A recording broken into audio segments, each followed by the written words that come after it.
Salut les récifalistes, bienvenue dans cette nouvelle vidéo. Aujourd'hui, on va plonger et discuter sur l'un des éléments essentiels de nos aquariums, le substrate, c'est-à-dire le sable.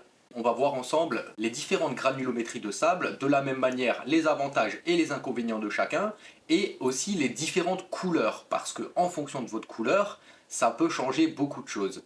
Avant de voir les différents types de sable, j'aimerais juste préciser qu'on parle là d'aquarium hors Jaubert et DSB. Si vous voulez faire un Jaubert ou un DSB, comme dit dans les précédentes vidéos, il faudra un sable de granulosité 2 à 4 mm environ et ce sera uniquement du sable d'aragonite. On n'en dira pas plus à ce sujet parce que de toute façon on n'a pas vraiment le choix. Pour ce qui est du type de sable, il en existe 3. En réalité 4, mais un est interdit. Depuis quelques années, c'est le sable de corail. Donc lui, on ne va pas le voir. Donc comme on vient de le voir pour le DSB Jaubert, on a le sable qui s'appelle le sable d'aragonite. Ce sont des blocs de pierre qui sont concassés pour nous créer un sable de granulométrie variable. L'avantage de ce sable, c'est qu'il maintient un pH stable grâce à sa capacité tampon. Il favorise également la croissance des coraux. Pour ce qui est des inconvénients, si vous n'avez pas du tout de coraux durs, il peut augmenter le niveau de calcium. Et là, il faudra surveiller et ajuster régulièrement. Sinon, vous risquez d'avoir de grosses poussées de coralline par exemple.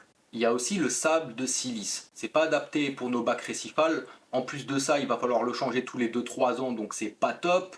Il peut relâcher des silicates et le problème c'est qu'à force ça va nourrir les diatomées. Si vous ne savez pas ce que c'est, je vous invite à regarder ma précédente vidéo sur la microfaune. Et donc vraiment ce sable là il est déconseillé. En plus il est tellement fin qu'avec le brassage vous risquez d'en avoir partout, sauf si vous avez un brassage assez faible. Disons que le seul avantage de ce sable c'est donner un aspect naturel à votre aquarium. Mais ça on peut le retrouver dans d'autres types de sable. Comme par exemple le sable vivant.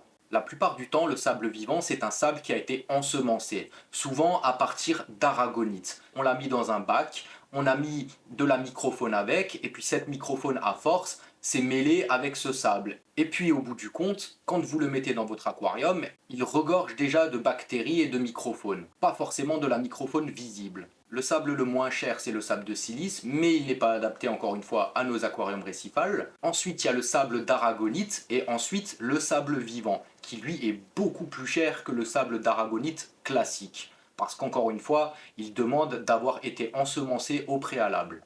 Vous avez également différentes couleurs de sable possibles. Le sable d'aragonite, à la base, quand vous le recevez, il est blanc. L'avantage des sables blancs, c'est qu'il va donner un aspect propre et lumineux à votre aquarium. Il met également en valeur la couleur de vos coraux et de vos poissons. Par contre, il doit nécessiter un entretien plus ou moins régulier pour rester propre. Vous pouvez aussi trouver du sable noir. L'avantage de ce sable, c'est de permettre un contraste saisissant avec vos coraux et vos poissons colorés. Ça permet aussi de masquer les débris. On ne va pas vraiment les voir avec la couleur assez sombre. Par contre, l'inconvénient, c'est que ça peut sembler sombre dans un aquarium mal éclairé. Donc il vous faut un bon éclairage. Ensuite, on peut aussi trouver des sables de couleur naturelle. Ça donne une imitation réaliste de l'environnement océanique naturel. Ça peut être un bon compromis entre le sable blanc et le sable noir, selon vos goûts.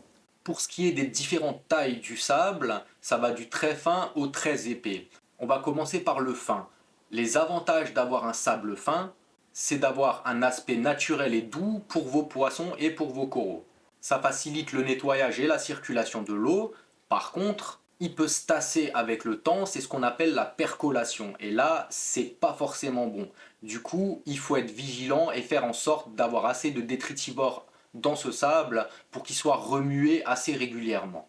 Le sable moyen, c'est le bon compromis entre l'aspect facilité d'entretien tout en gardant un aspect naturel.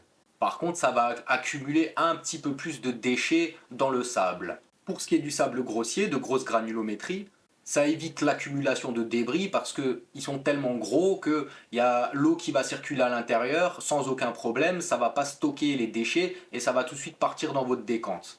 Les poissons fuineurs, ils adorent le sable qui est grossier. Si vous avez des poissons qui aiment bien prendre du sable, manger et les semer un peu partout dans votre aquarium, vous risquez fortement que ça parte dans le courant et que ça finisse dans votre décante. Du coup, ça, c'est pas forcément la bonne solution. Là, il vaut mieux partir sur un sable de taille moyenne ou de grosse taille.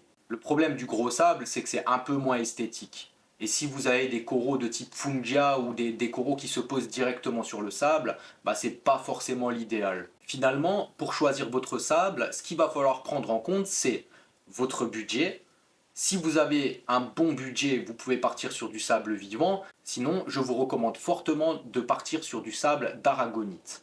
Il faut aussi prendre en compte combien de temps vous êtes prêt à passer toutes les semaines ou tous les mois pour le nettoyage de votre sable. Et pour le reste, ça dépendra de votre goût en matière d'esthétique. Est-ce que vous préférez un bac clair? Est-ce que vous préférez un bac sombre qui fait ressortir vos coraux? Ça dépendra uniquement de vos goûts, en fonction de vos besoins spécifiques. Comme je l'ai également souvent répété dans mes précédentes vidéos, si vous voulez faire un aquarium d'eau de mer, pensez à rajouter le sable bien plus tard, minimum 6 mois après que votre bac soit bien lancé. Ça va vous éviter beaucoup de problèmes. Le jour où vous serez prêt à mettre votre sable dans votre aquarium, prenez un grand tuyau en PVC qui fait 1 mètre, 1 mètre 50 et donc du coup qui dépasse de la surface de votre eau. Là, vous versez le sable dans le tuyau, il va tomber au fond du bac et puis en bougeant le tuyau, en même temps vous allez pouvoir directement le mettre plus ou moins à niveau. Alors que si vous prenez le seau et que vous versez comme ça, même si vous coupez les pompes de brassage, vous allez quand même en avoir partout. Il va y avoir un nuage blanc et puis vos poissons risquent de pas vraiment apprécier et vos coraux non plus. N'oubliez pas également de bien rincer votre sable parce que même en le rinçant 3 ou 4 fois, vous allez le mettre dans votre aquarium et puis ça va quand même faire un petit nuage blanc. Du coup, pensez à bien le rincer, mieux vaut trop que pas assez. On arrive au bout de cette vidéo. N'oubliez pas de mettre un petit pouce bleu, un petit commentaire et de vous abonner, ça fait toujours plaisir. À très bientôt.